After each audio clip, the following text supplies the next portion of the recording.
with this and tell me when it's okay. Okay, what's your name? Sam. Oh, he's the audio engineer. Okay, hold on. Now, Sam, can you tell me? Sam? Lower? Lower. Higher. High. Lower.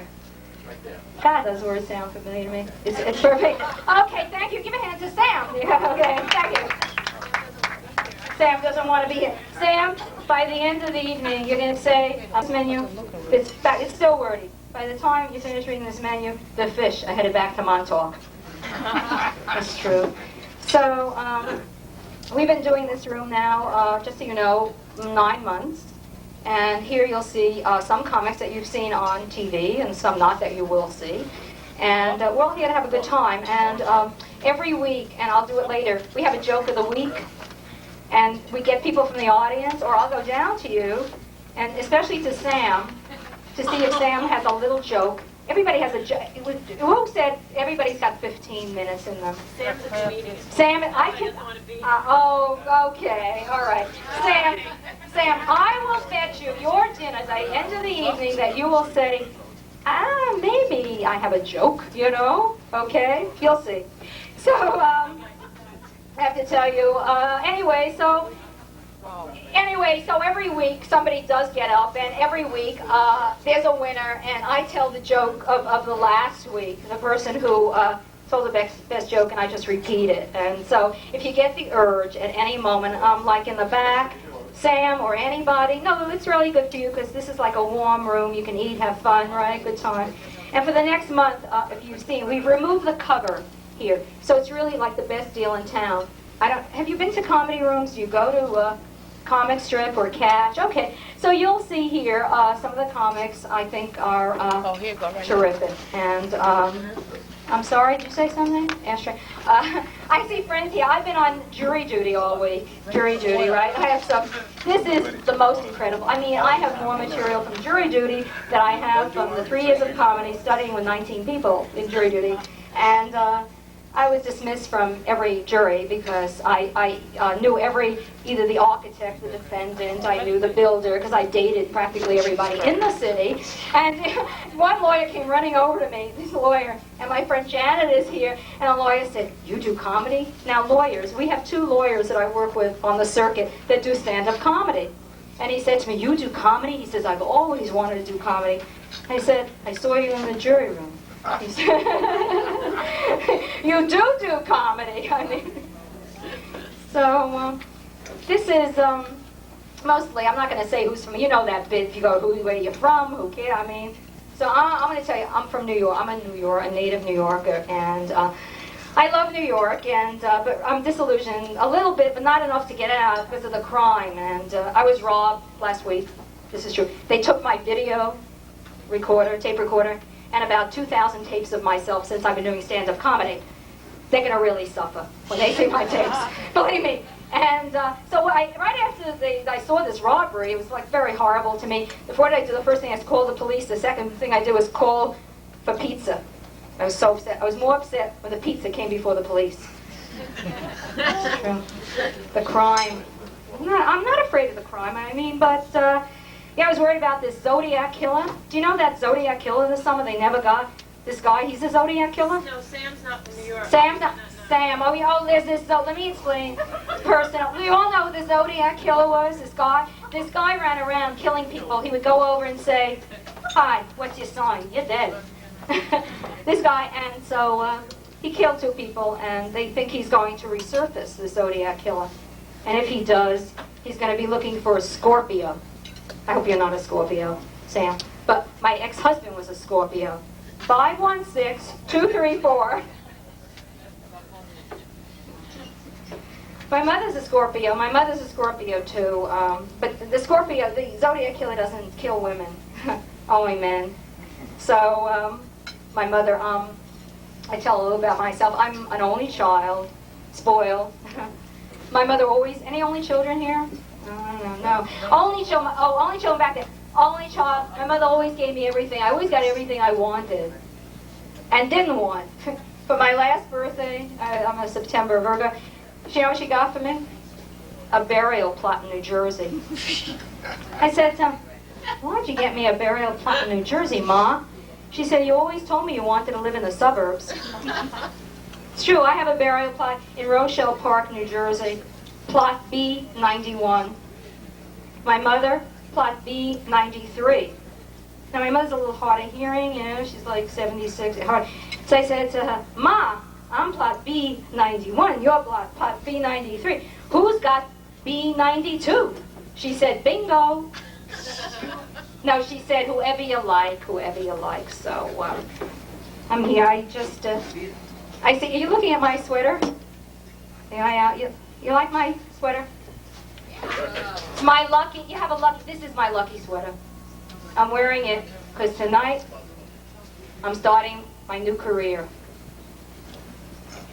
Looking for a husband. It's true. I'm always looking for, I look everywhere, wherever I think there's a husband there. In the back, downstairs. I was a little late tonight, I'm starting the show late. At the bar, a cute guy, I couldn't resist. I figured maybe he's a husband. So I said, are you married? He said, I'm putting my drink here, so I'm going to sit on the stool. He said, yeah, he said, I'm married. Would you go out with me? I said, go out with you? Go out with you? I don't go out with married men, unless they're Sam. Go out with them, be killing a punch. I go out with married men. You have to leave your wife, even if it's just for an hour. It's true. Well, but anyway. But I told my mother, she'd get very upset. You know, she's an only child, so she's worried about me. So what is she worried about? Safe sex. She's so worried. She sent me a case of condoms. I'm Jewish. They came with slipcovers. But my mother doesn't have to worry. You know, I have my own way of practicing safe sex. Safe sex. I combine safe sex and physical fitness. Every day I go to the health club. I get on the bicycle. I raise the seat 9 inches, lean forward, and pedal away. I tell you, it's not a bad ride. You know the bicycle, right? I just bought one yesterday for my house, so I don't waste any time. Anyway, I'm really not looking to fool around. I guess there are a lot of married people. I'm serious. I'm looking for commitment. I want commitment, right? These are the days you have to worry, disease. I want to get married. I believe in marriage, right? Are you married? Are you married? Are you married? She's not married. Hi. Are you married? No, you're not married. Listen, let me tell you something. Get married to anybody. Don't be fussy. All of you say, don't be fussy. Really, it doesn't matter. You know why you should get married? Because it gives you the security to look around for the right guy. Did you see, go to the movies? I love it. You see, this is in last year's movie. It's on videotape. Punchline. It's Sally. You saw it. Okay, nobody's ever seen that movie.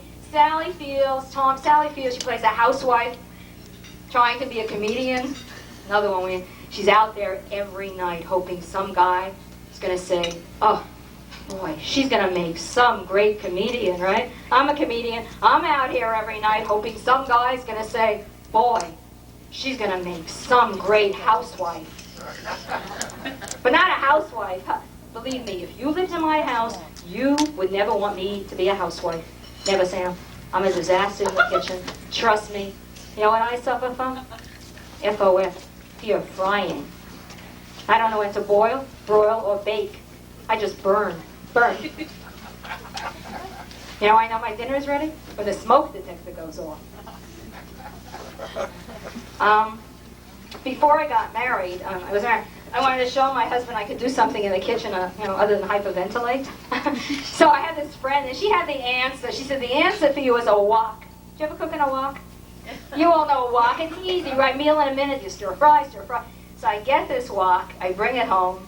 Right, I'm looking at this wok. I've never even seen a pot before. I have a wok, and I put in the vegetables, some oil. I'm oiling, I'm stirring, I'm oiling. An hour later, nothing. I throw in some more oil. My husband's in the other room screaming, where's my meal in a minute? So I give it to him, and we weren't married then. He was real nice. He said, "Nah, it's all right. It's a little oily, a little oily." So he eats. He leaves me with a mess. I look at this wok. It's filled with oil. I say to myself, I better wash this wok out. So I take the wok. I put it in the sink. The minute it hits the sink, the whole thing comes apart. I look at it. I have these two pieces. I pick up one piece. I say, holy shit, I cooked in the cover. Now you're shaking your heads. You know that is a true story, right? I mean, there was this wok, so the true story. The true stories are the best. I have a lot of true stories. If I tell them here tonight, they'd never let me back in this room again. So, I don't cook. I mean, I don't know if it's so important, because I do comedy. Maybe I could better cook, right? So the fact that I can't cook, I mean, average, everyday, basic, down-to-earth, normal New York woman who's been in therapy for 25 years. Looking for a relationship. But I have a relationship. I always have relationship. Lots of relationships. But the only, guess what, who I am in the relationship? The other woman. I'm the other, I'm always the other woman. Sam, even when I was married, I was the other woman. Really? Sam? He's what? He's falling in love with you. Oh, Sam is falling in love with me. Sam doesn't live in New York. Where do you live? Oh, I mean, his ears just went. Sam, it's okay. There's an audiologist back there. We'll take care of you. So anyway, I'm always the other woman. I mean, you know, if you live in New York now, so you see, right? People are dying. We have the other woman, right? You know that story, right? The other woman. We have Marla Maples. Now we have, I don't know her name, but she probably knocked off her husband. You get the money. But anyway, I have been the other woman so long. It's really frightening. Like I was Miss Other Woman for 1989, 88. 87, 86, 85, 84. It goes so far back. One day, Eve, right, in the Garden of Eden, looked at Adam and said, "Who's Gladys?"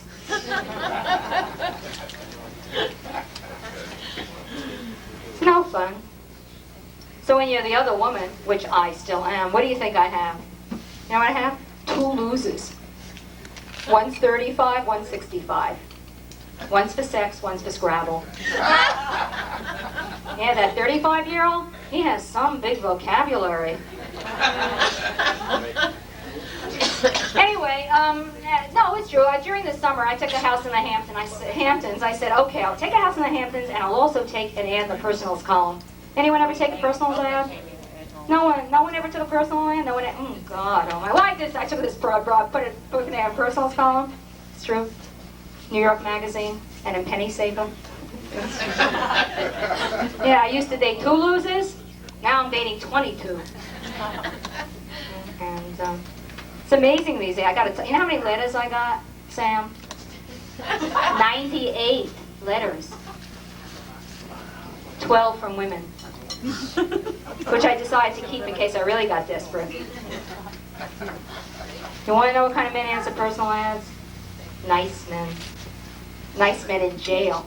Don't laugh, at least they used the commitment.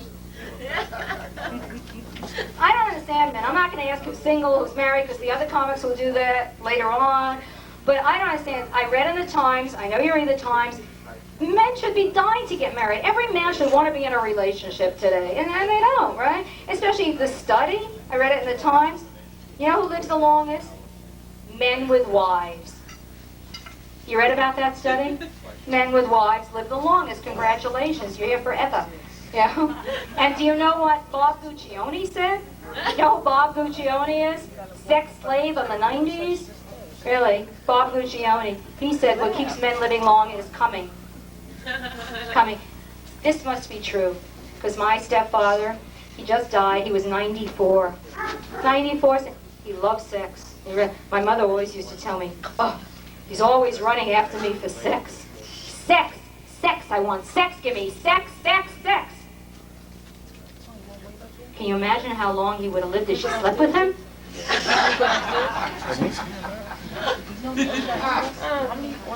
You know, I went, I'm a person who, I I stick with everybody. I have the same friends for 20 years, no matter what they do. I can't get rid of anybody. Like, I can't get rid of clothes. I can't get rid, no matter what they do with me, or what to me. I'm friends with my ex-husband. I mean, really, he had a mistress. I still talk to him. I have this Dr. Glass, 89 years old.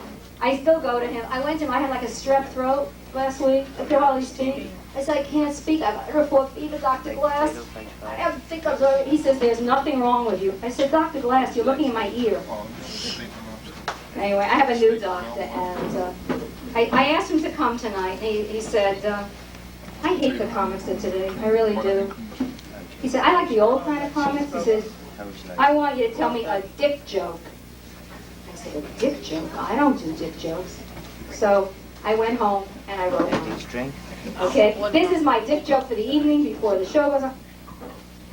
Listen carefully, because this is a joke you can repeat. This 17-year-old guy with all little pimples on his face, his friend says to him, you know how you can get rid of those pimples? There's this house on 92nd Street. And in this house, there are these girls. On the first floor, you get a girl for $10. On the second floor, you get a girl for $5. And on the third floor, you get a girl for $2. So the kid runs to the house. He puts his $2 down. He runs up the stairs. He comes to the top of the stairs, and he sees his father. And he looks at his father, and he said, Dad. He said, what are you doing here? The father turns to the son and said, Pop, for $2, I should bother your mother? I screwed that joke up. Did I screw that up? I screwed it up, right? Yeah, what did I do wrong? Son, I chose you when you have 6 glasses of wine. I'm looking at you, Sam. Don't look at me.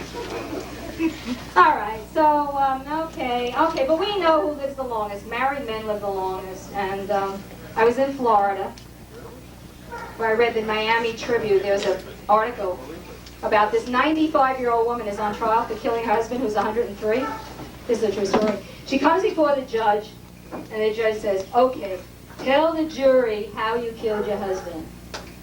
And she says, oh, I'm doing this all wrong. Forget about it.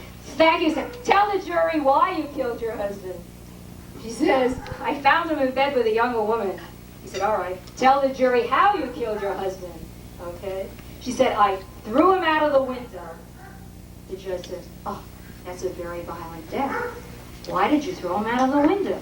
She looks at the judge, she looks at the jury, and she says, well, she says, I figured if he could fuck, he could fly. All right, I knew. Okay. All right, and now for the show. Okay, no one knows who's going to go on, okay? It's going to be a break. You're going to have a break, okay? If you want to tell a joke, you don't want to tell a joke? Sam doesn't want to tell a joke. Do you want to tell a joke? Not yet. Because, no, this is okay because this is like a family room, you know. Sam couldn't, the sound was a little bit too loud, so Sam is moving to the back. It's okay. Are you moving with Sam? No, we don't even know him. You don't know him? Oh my God, Jesus, okay. He just sat here with us. He just sat down? Oh, Yeah. wow, this is incredible. So you know what tonight you have to do? What do you have to do tonight? I'm going to give you the test. What do you have to do tonight, Janet? Do you know? Do you know what you have to... What do you do tonight? It's like either move the... Which way do you move the clocks? What is the biggest question asked all around the city? Hi, which way do you move the clocks? This is a test. How many people think they move it forward? How many think they move it backwards? Okay, you know. Now what is, how do you know what to do? What is it when we say, well, you don't move here. Spring forward, fall back. Spring forward, fall backwards. So you know tonight what you have to do. Just a little bit of information. We're like, it isn't you, I can't, my ears. Sam, he's found 2 other girls. Don't worry. So, I was on jury duty, and on jury duty, if you don't get picked, you sit out in the ante room where everyone is smoking, right? Now, I'm not a smoker. I don't even mind smoking, because I don't mind anything, but these people are smoking away, and I sat next to this guy. I met this guy, 6'6", real cute, and I said, did you read last week in the Times that the Surgeon General said smoking causes impotence? It does. It does. And I said, I did. It causes impotent. How many men in this room smoke? Raise your hand. See? You can't. All right, how many are impotent? Raise your hand. See? You can't even get that up. Just ruined my joke.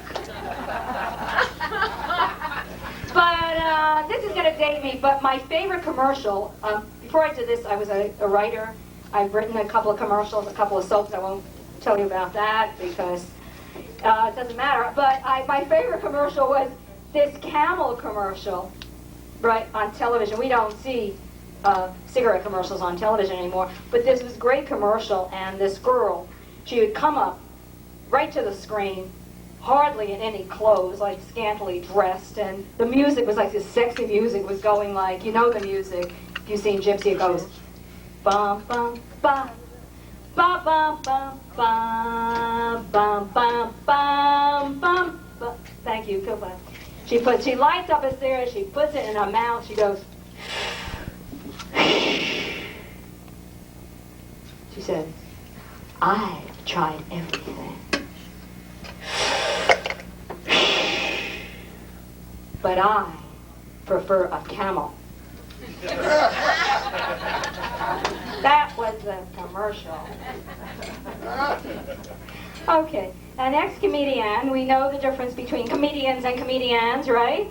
Okay, an ex-comedian is a very funny woman. She really is. She plays at Stand Up New York. She plays at Improv.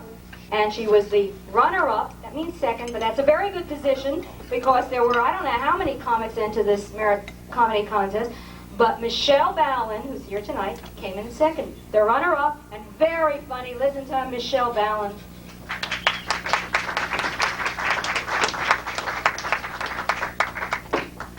Thank you, Gladys. Thank you. Let's hear it for Gladys. A wonderful, wonderful person.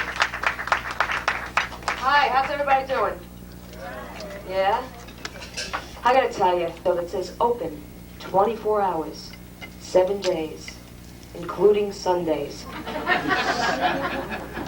Now, I think somebody should tell these people that in this country, Sunday is included in the 7 days. They can count money, can't they? I mean, maybe that should be the next question on the citizenship test. Instead of the names of the states, how about the days of the week? But it doesn't matter, because, you know, foreigners are taking over. I'm sorry if there are any foreigners here. Which they probably are, because they're taking over. But Japan owns Rockefeller Center. They own Radio City Music Hall. Did you know the Rockette requirement went from 6 foot to 4'11"?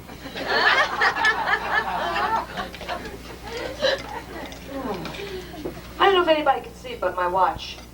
You know what this is? This is a copy of a very expensive Cartier watch. The Koreans. They're amazing. They copy everything. Bags, watches, glasses. I was thinking of sending them a picture of my ex-boyfriend. Only this time, add brains. Yeah, this city makes me crazy. Yeah, I bought this moisturizer the other day, and I'm reading the label. And the label says, extremely effective daytime and nighttime. So I'm thinking, when isn't it effective? During an eclipse? And the other day I was shopping and I'm looking at this jacket I like, and you know what the label says? Genuine imitation leather. Now this pisses me off because all this time I'm buying artificial imitation leather. Yeah. And I think I'm the only person who really reads signs and labels. I mean, do people really read signs and obey them? Like when it says no smoking and people not smoking?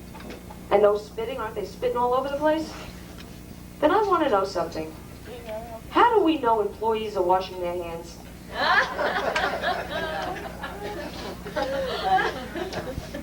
Yeah. So I'm crazy. But you know what I'm excited about, though? Whoops.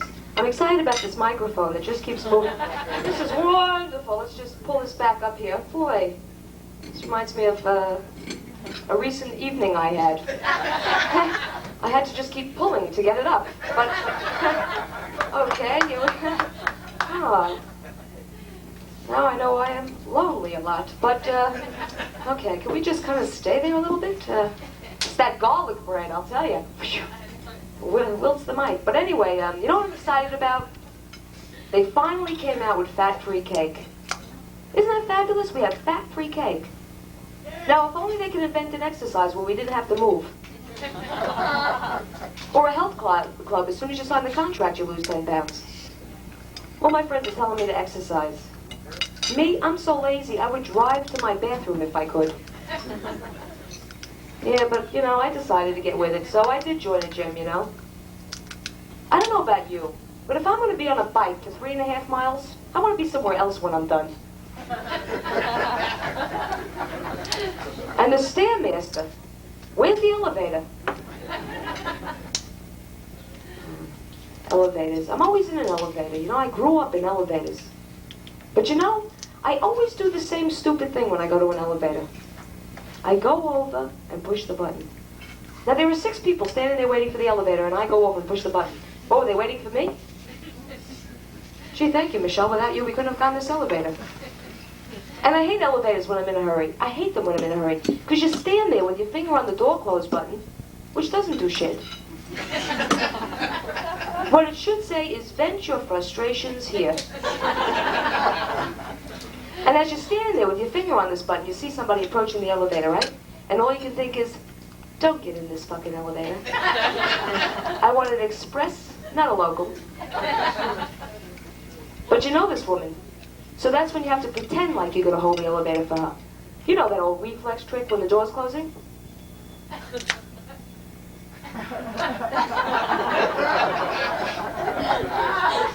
It works every time. Oh, well, let me tell you a little bit more about me. I'm a Jewish dyslexic. I am. I don't say oi, I say yo. Yo vey. Yo vey shmir. Being dyslexic isn't easy. The other day I was in a Chinese restaurant and I wanted wonton. Every time the waiter came over, I kept saying, not now. I kept saying, not now. I'll give you a chance to think about that one. That's the best joke I have. Not now, no. Yeah. Oh, you're a tough group, aren't you? Yeah. But I'll tell you, I had a pretty unhappy childhood. I'm a miserable adult, but I'm a pretty unhappy child. I grew up with my grandmother. She used to tell me all the time how she ran over here at the age of 10 with no shoes on. I ran from my country at the age of 10 with no shoes on. I ran from my country at the age of 10 with no shoes on. I ran from my country at the age of 10 with no shoes on. Still to this day, I have no idea what country that was. But it must have been a country that didn't sell shoes. And my grandmother loved bingo. Oh, she loved bingo. That's all she ever talked about. Bingo, bingo, bingo. She never communicated with me. The only way I could get her attention if I said, Grandma, B6, 074. Then she'd listen to me. The worst is at the beginning of every school year, she'd take me shopping to A&S's for my school clothes. The problem with that? She'd buy everything she liked and I had to wear it. Imagine going to 3rd grade with a straw bag. No wonder I had no friends. Yeah. So it was tough, but then my grandmother decided to hand in her resignation, so my father got remarried. I had a new mother. It was great. There was just a few problems with my new mother. One, she wasn't Jewish. And this was her 4th marriage, and her 3 previous husbands were dead.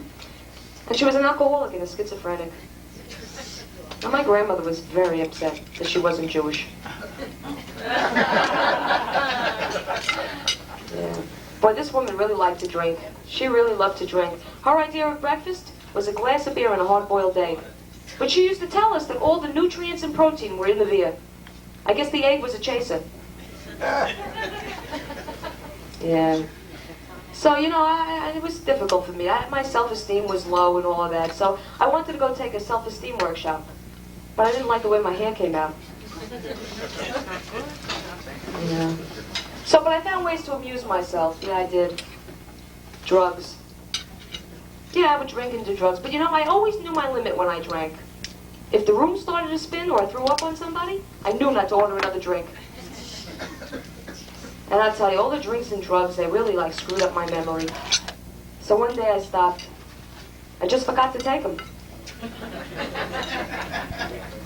No, I really did. I did. I gave up all drinking and drugs. I really did. Thank you. Thank you for that acknowledgement that I gave up drinking and drugs. Thank you. Thanks. Yeah, thank you. See, I decided if I wanted something to alter my mood, I'd get into a relationship. I mean, nothing can change the way you feel faster than another person. All it takes is that one I love you and aren't we higher than we've ever been? And 10 minutes later, when that phone call doesn't come, how can I kill myself? I have nothing to live for. And every time I get out of a bad relationship, you know what my friends tell me? Michelle, next time, be careful. I say to them, how do you be careful? They say you go into it with your eyes open. I say my eyes are open. It's when other parts of my body open is when I worry. And why is it every time they call and I call them and say, look, this relationship isn't working. It's just too hurtful. Please, don't call. They don't. And every 5 minutes, is the phone working? Is the phone working? I once called the operator and said, excuse me, did you change my number? Just one last thing. I got to ask you something. You know, I was listening to the radio the other day, and the lyrics of these songs, like this one song where he says, no matter where you go, no matter what you do, I'll always be right here waiting for you. And this other lyric, that I'll never stop loving you, it doesn't really matter what you put me through. But my favorite lyric is, I'll be the air that you breathe. Where are these people? I'm still waiting for I like you a lot. Anyway, my name is Michelle Ballin, and thank you very much. You've been wonderful. Let's hear it for our MC Gladys. I love this song. I spend, with my friends, 4 hours rearranging these tables. These tables were all close together. I had this, you know, you ever been to comedy clubs? We had them all crunching together, right? I thought to myself, this is great. We're going to have intimacy, right? I thought to myself, anybody who has fear of intimacy, they'll be cured. Maybe you should have seen. Now we're all, we have a little crowd back here. How y'all doing? Y'all doing good, right? How you doing? I don't know. I was gone before I went down. My mother, wherever I am, she calls me. I always think it's to wish me good luck in a room. And my mother's in a nursing home. Does that depress you, hearing about nursing home stories? So what does it depress? There's nothing, my mother, let me tell you, I saw a hand go back. My mother's in a nursing home, but it's really terrific. My mother's not sick. She's not old. Believe me, she checked herself in. She wanted to have other people around besides me that she could drive crazy. No, it's true. My mother, like me, is a performer. She is. She's an entertainer. I'm Jewish, of course, you know, and she was on the Yiddish stage for years. And the truth is, you think I'm short? Well, she shrunk, you know, and she couldn't reach anything. So we went around shopping for nursing homes. We went all over the tri-state area, and she says, there's only one requirement I have. They have a stage, that I'll be the youngest person, and there's good food. No, she's in this nursing home. And every week, she's on the entertainment committee. So every week, it's in the Bronx, I go to this nursing home and I perform. I do the same act. I do. I'm feeling pretty good, but I'm not worried. I'm sure it'll pass, you know? So how is everyone? Really, who cares? I got my own problems. I do. My therapist said, Carolyn, you're an obsessive, compulsive, repressive, aggressive, depressive, repulsive. And I still think he's keeping something from me. Wait till my second visit, you know? I'm afraid of everything. High places, closed-in spaces. To me, an elevator is a coffin on a string, dangling over an abyss.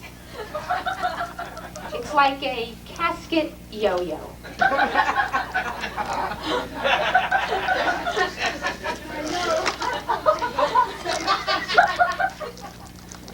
You know, we're bonding a little bit. Do you hear a chainsaw?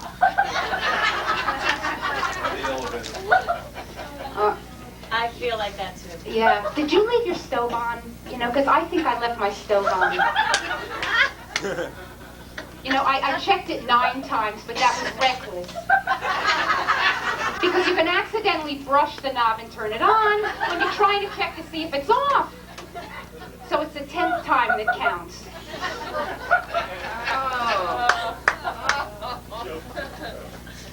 You know, I was feeling pretty good. Now I'm not feeling good.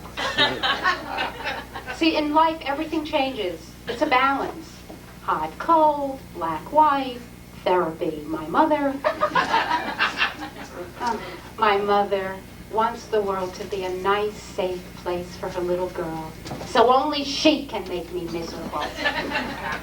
To my mother, this is true, anything wrong, like a serious illness, it's a rash. If the elephant man lived down the hall, she'd say, elephant? What elephant man? Some bumps, a couple of pimples. He'll find a nice woman, it'll clear up.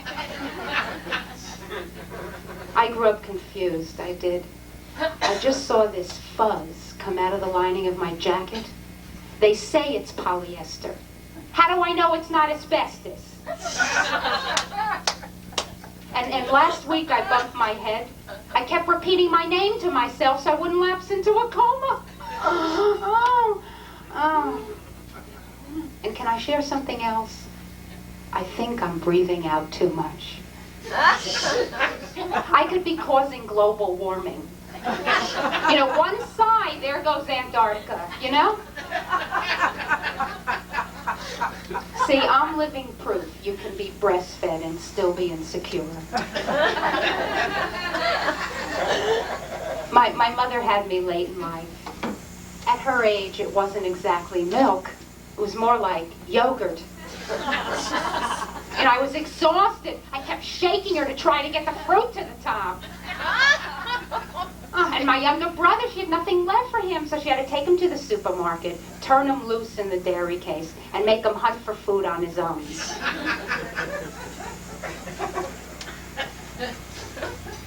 My mother wanted me to be a great pianist. It's true. So she took me to concerts while I was still in her womb. She'd sit up front and spread her legs so I could hear better. Throw off the entire orchestra. But, you know, I have to admit, to this day, Tchaikovsky sounds better underwater. I was chained to that mahogany monster. There was this little girl at the piano, a bust of Beethoven loomed over me. I don't know, could have been my grandma's bust. They both had bushy eyebrows, you know. Oh, and that metronome going back and forth and back and forth. You have no life. You have no life. Oh. At 13, I was to do a big concert. My mother sent out invitations. I faked blindness. So my mother sent out new invitations. Blind since birth. A tragic genius. She said, you'll wear dark glasses, you'll get a tight perm, now practice your swaying. I have no life, I have no life. I needed a life, don't you think? Yeah. So I entered the science fair. My mother had no interest in it.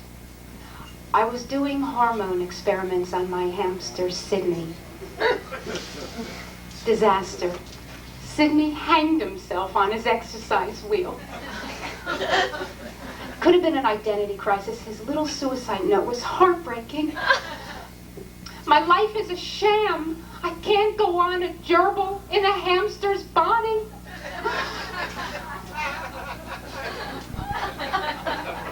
See, but I think it was his daily routine that got to him. I'd like to share with you an excerpt from his diary.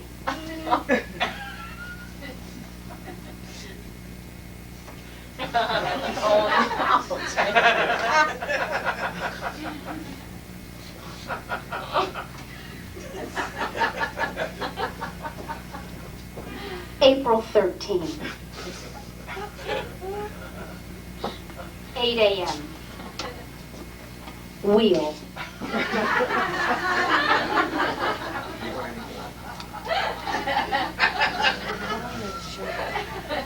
8:03. Water.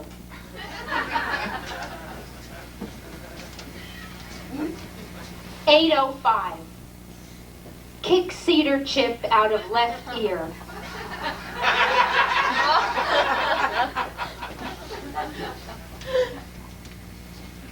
8:06. Poop.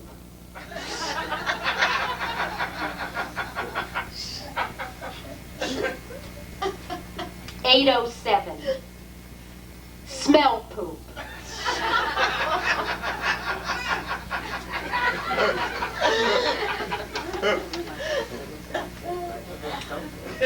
808. Squiggle nose and look cute, so oppressive bitch gives me a treat.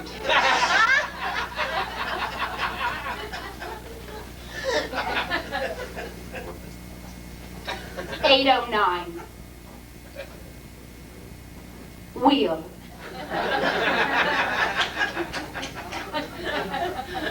I'm very depressed. Life isn't easy. It's not, right? I went to a tarot card reader the other day.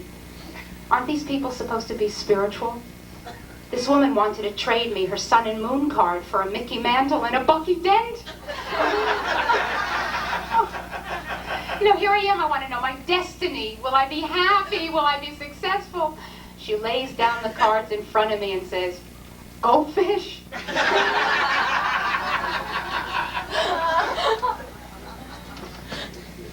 I remember one Halloween. We all went bobbing for apples. I got caught in the undertow and almost drowned. and trick-or-treating, my friends got candy corn and Tootsie Rolls. I got matzah. And a can of cream corn, whatever was on special, you know? And there was this lady, this elderly lady, I'll never forget her. She saved everything, so you never knew how old your treats were. Mrs. Mandelbaum, thank you, but should a candy apple be gray and fuzzy? Should it throb, Mrs. Mandelbaum? Should it eat my matzah, Mrs. Mandelbaum? Oh. There's no one in my life right now. I mean, no one romantic. Thank goodness for my electrical device. I'll come home, dim the lights, pour a drink, and give myself hickeys with the dustbuster.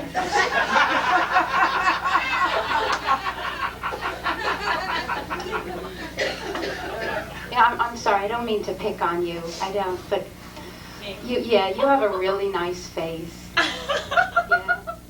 I have a nice face, too. It's a curse. You know what it means? I leave my apartment, everybody stops me. They ask me, which way to 2nd Avenue? How many light years to Pluto? Does pizza crust go with Ripple? On my way over here, this woman shoves her sandwich in my face. Taste this, I think the mayo's bad.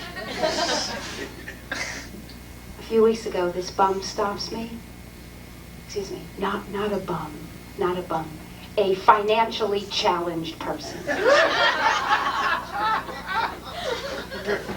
He says, "Hey lady, hold the cup, I'm on my break." I doubled his business. Now I'm working Tuesdays and Thursdays. See, it's a lot of standing and a lot of this.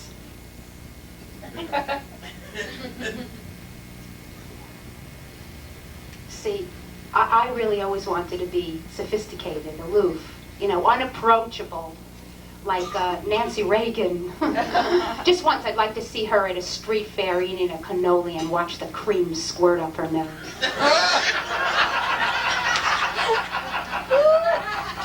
Do you think she eats corn on the cob? No? Well, I'm not sure, but maybe. You think she gets the kernel stuck in her teeth? Do you think she makes those sucking noises to get them out? See, I have this fantasy about Princess Di. I invite her over for dinner. I serve her a bucket of ribs. She's really getting into them. Little beads of barbecue sauce getting caught in her mustache hairs that you never see. You know, grease all over her face. She leans back, lets out a belch, says, "Yo, Carol, best fucking ribs I ever ate."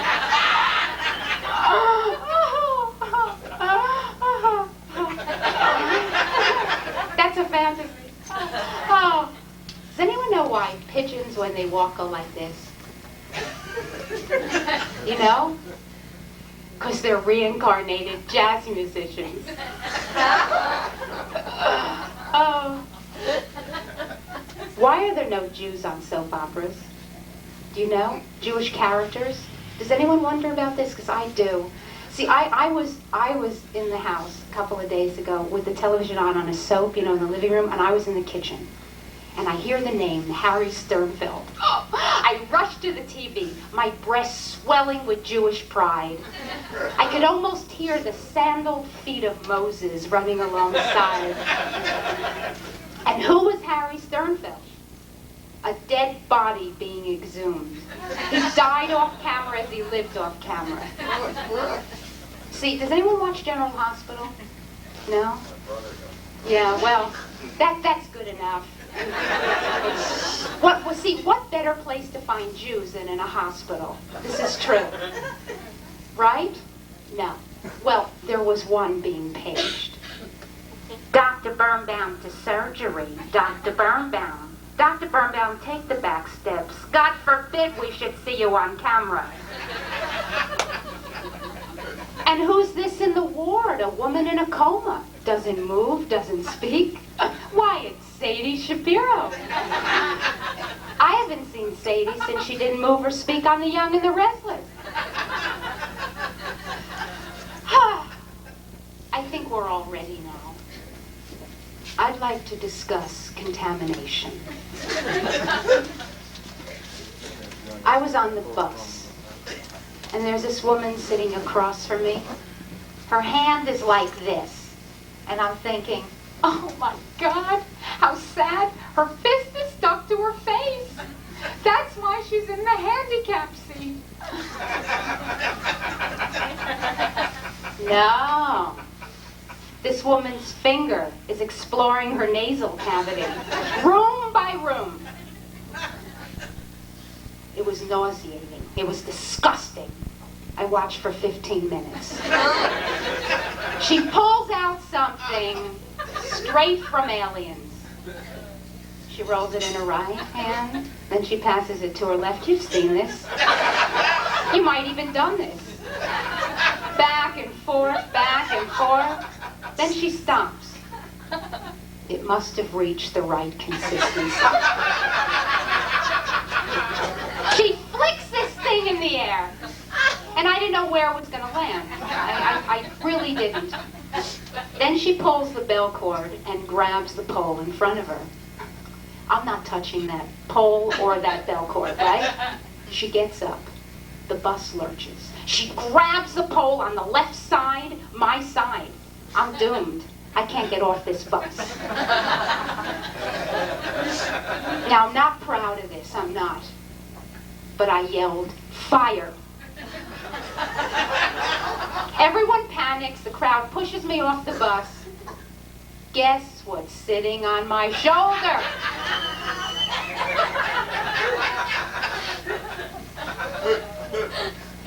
I hope no one ate recently.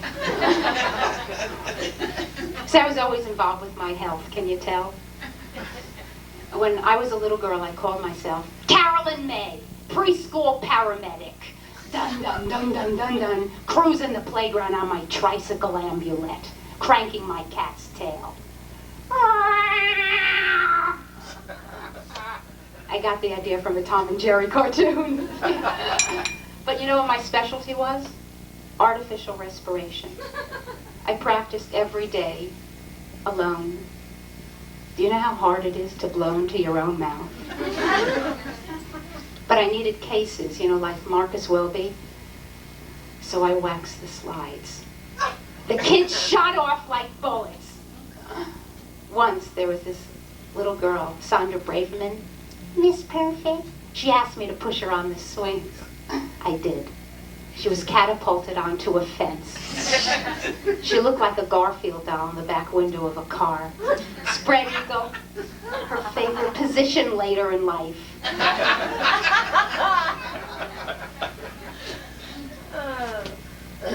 Oh. After school, I would tricycle over to my grandparents and their friends in the nursing home. They'd talk about their ailments, and I found it captivating. I'd like to recite a poem I wrote about them. It's called Pinochle.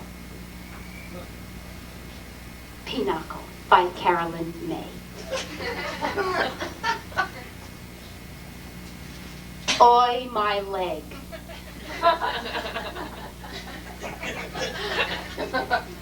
Oi, my leg.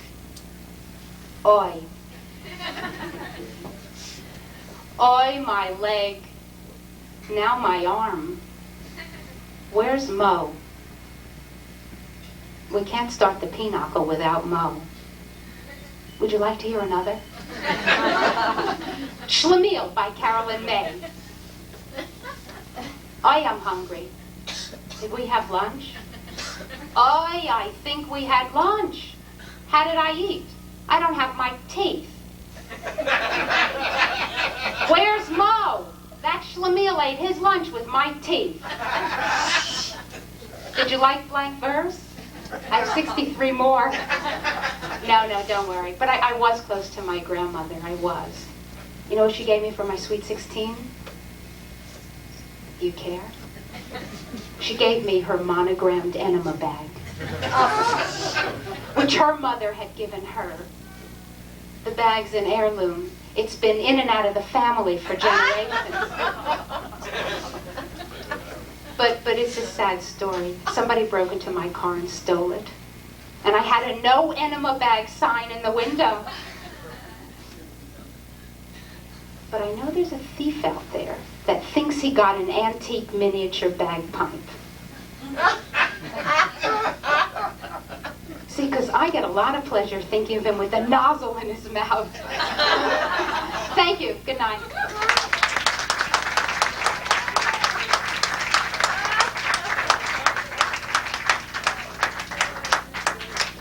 Let's hear it for Carolyn.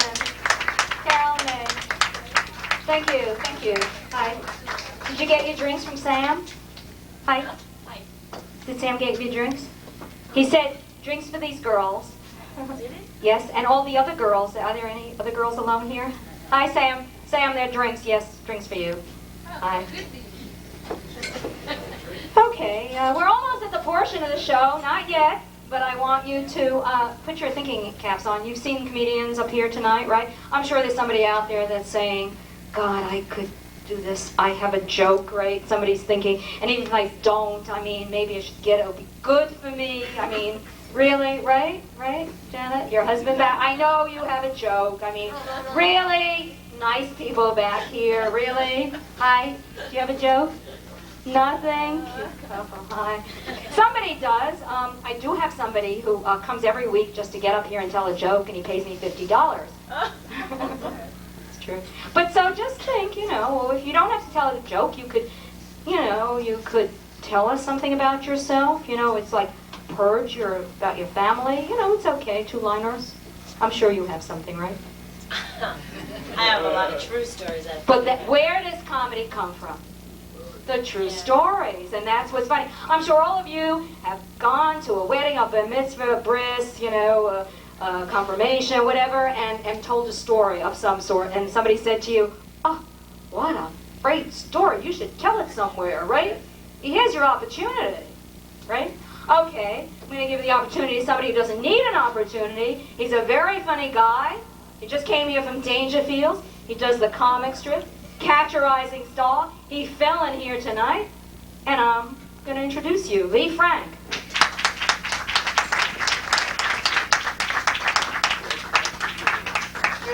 Good. Hi, how you doing? Oh, folks in the quarantine section, nice to see you folks.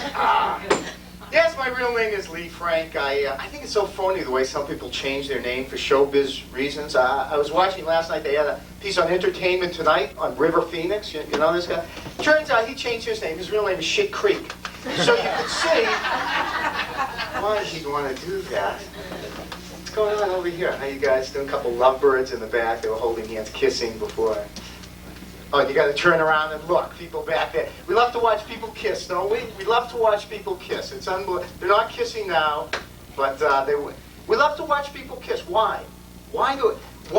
Not only do we love to watch people kiss, but why do we like it until they're kissing us? And then we close our eyes. Why do we close our eyes whenever somebody goes to kiss us? The best I figure is no matter how luscious that guy is, no matter how gorgeous that girl is, the closer you get to that person's lips, their two eyes merge into one, and you're kissing a cyclops. Honey, what is this Kafkaesque transformation thing? But you gotta keep your eyes open. You have to keep your eyes open. You know, I got into an elevator yesterday. I'm going to the 14th floor, and I immediately see that it's one of these buildings, you know, they're like 40 stories tall, but they don't have a 13th floor. Do you know these buildings, they don't have a 13th floor? Why? Why don't they have a 13th? Superstition, bad luck. But do they think the people on the 14th floor are idiots? Do I look like I'm carrying a rabbit's foot? Who's the architect? The Lucky Charms leprechaun? Oh, I don't like to be treated like an idiot. I'm sorry, I don't like to be treated. I'm walking by a jewelry store today, corner 59th and Madison. If you don't believe me, check it out. There is a sign in the window of this store. It says, "Ears pierced while you wait." Is this a bargain? I don't understand. Is this like a good deal? Do most places like have you drop your ears off in the morning, you pick them up in the afternoon? Do I look like Vincent van Gogh? Am I standing in a field of sunflowers? I don't like to be treated like an idiot. I'm sorry. And they treat people like idiots. Oh man, I come from New England. I should tell you a little bit. Now here, anybody hear this story? This happened like last week. There was a hunter in Maine who shot a woman, a housewife, in her own backyard because he thought she was a deer. And he was acquitted. I'm not making this up. Somebody back me up on this. Yeah, it is true. And I think what horrified people so much even more was that he tied her onto the hood of his pickup and drove around town, bragging to his friends, "I bagged me a 140-pound housewife," and that, I think, tipped the scales of good taste, yes. The police, I have a problem with authority. I grew up in the 60s. Another true story, somebody backed me up on this. A cop in Michigan, this was like 2 weeks ago, shot a guy because he was trying to commit suicide. Can you imagine this? Drop the gun, I'll blow your head off!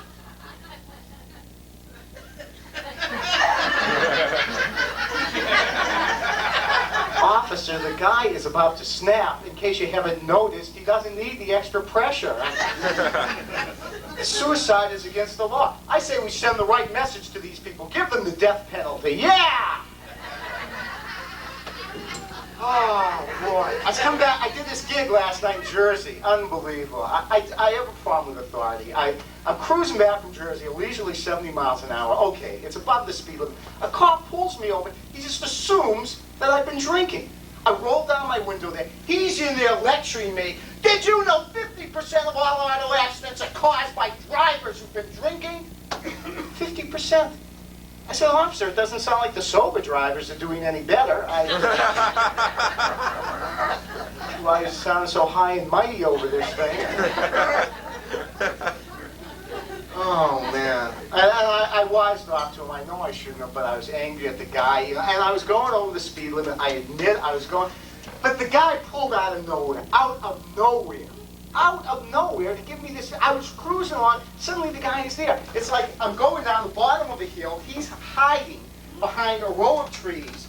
Sneaky bastard, you know? And, I mean, he's got like a radar gun in one hand, a bag of glazed donuts in the other. Yeah, and I'm sorry, two can play this little game, and it's such a game we play with the police, isn't it? I mean, it really is. Yeah, I've been thinking about getting a radar detector. Do these work? Yeah. See, some people say yes, some people say no. I don't want to mess with a radar detector. I don't want to screw with a radar detector. I want a car phone. Cop tries to pull me over for speeding. I dial 911. Yeah, hi. I'd like to report a guy with a sawed-off shotgun just walked into the bank just off exit 14.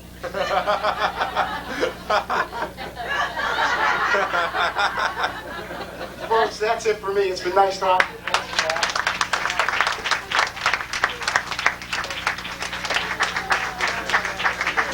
Lee Frank, let's hear it. Yay! Okay, thank you. So, now we come to the audience participation part of the show. And but before, we have a couple of special people in the room. Of course, we have a couple of birthdays. I love Scorpios. I'm a Virgo, and Scorpio is my best, most compatible sign, is a Scorpio. Whenever I meet a Scorpio, it's always a woman who's a Scorpio. You know? Really, I think I have to change the sign I like to find the sex I like, or something like that, right? We got that backwards. But anyway, hi, happy birthday. Happy birthday. Okay, Sarah is in the corner. Sarah Flynn and her parents. How old are you, Sarah? 28. You could tell, 28. And back there we have another, my friend's son, Brian. Stand up, Brian. Let's see. He is cute. 28, stunning. And his father, who, I'm not going to say, but I would say the joke, right? The joke of the week. You want to hear the joke of last week? Oh, God. If you heard this is a joke of last week, okay? I don't know if you heard this, but if you did, it relates to personals. And I usually integrate this joke in my act, but I didn't do it because I saved it, right? Okay? I'll do it like I did it. If you didn't take personals, I got a letter from a sexual pervert. They answer personal ads, believe me. You know, okay? This guy writes to me, there are 27 different sexual positions he wants to do with me. 27. I couldn't think of 27. Really. I could only barely think of one, you know. So I called him up. I said, hi. I said, I racked my brain all week about those 27 positions, but I only could think of one. Me on bottom, you on top. And he said, oh yeah, so that makes 28. I don't know if I told him right. Okay. Anyway, that was a joke of last week, okay? And we have a contestant here. No, okay? He's sitting in the back there. Brian is his son. Can you imagine? He took his son to this room, right, for his birthday? What a dad. Come on, Mel. I asked him, what's your last name? He said, just Mel. Mel, are you coming up here to give us a hand? Because you're going to get a hand for your joke. I know it's going to be good.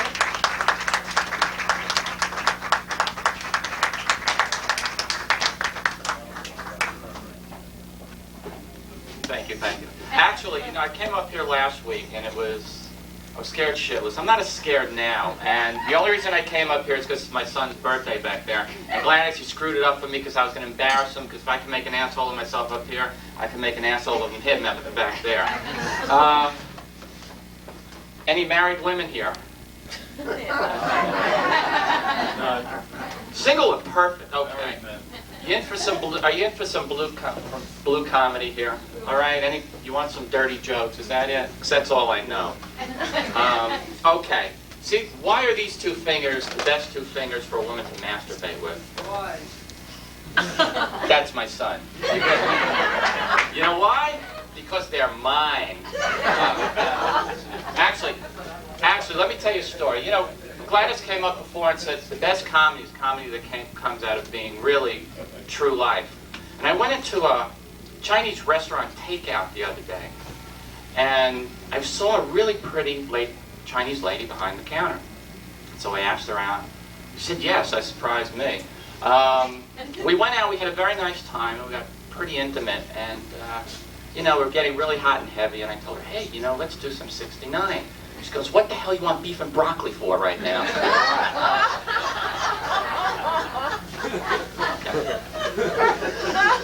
These two newlyweds. Okay. My God, I got laughs. I don't believe this.